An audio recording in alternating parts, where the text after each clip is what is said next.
First of all, Jaja of Opobo was originally an enslaved Igbo man who became very wealthy and powerful in West Africa in the 19th century. Jaja was a merchant and the ruler of the city of Opobo, now known as Rivers State in Nigeria. During his time, he controlled the palm oil trade. He was a business-minded ruler and understood the nitty-gritty of Western values. He spoke English fluently and even sent one of his sons to acquire a Western education in Britain. He dominated trade in the Niger Delta region, exacerbating fierce commercial rivalries among British traders. Jaja was able to work independently of the British companies in the region and shipped his palm oil directly to Birmingham. This made him the first Nigerian exporter of palm oil in the history of the country.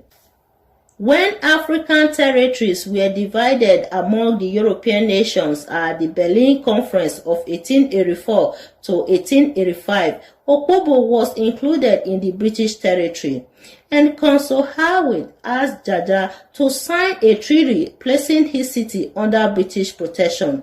Jaja agreed under the condition that the offensive clauses, which stipulated that free trade and free access to all parts of his territory for the European traders, be nullified.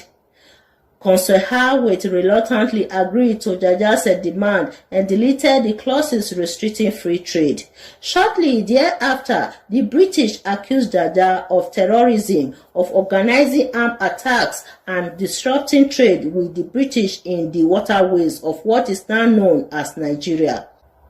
In 1887, the new Vice Consul, Harry Johnson, demanded Jaja's deportation, and Jaja was sent to Accra, Ghana, where he was tried for terrorism and sentenced to 5 years of exile in the West Indies.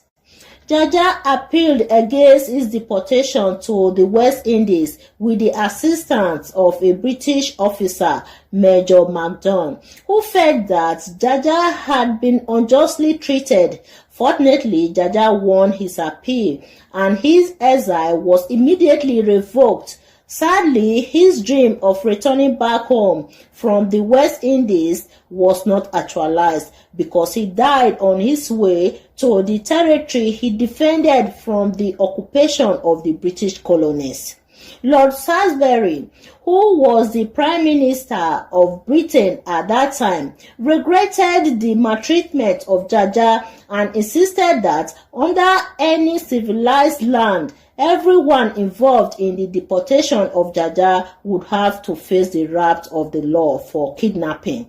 But as it was, the quest to monopolize trade in West Africa exacerbated the inhumane treatment of African nobles by the British traders.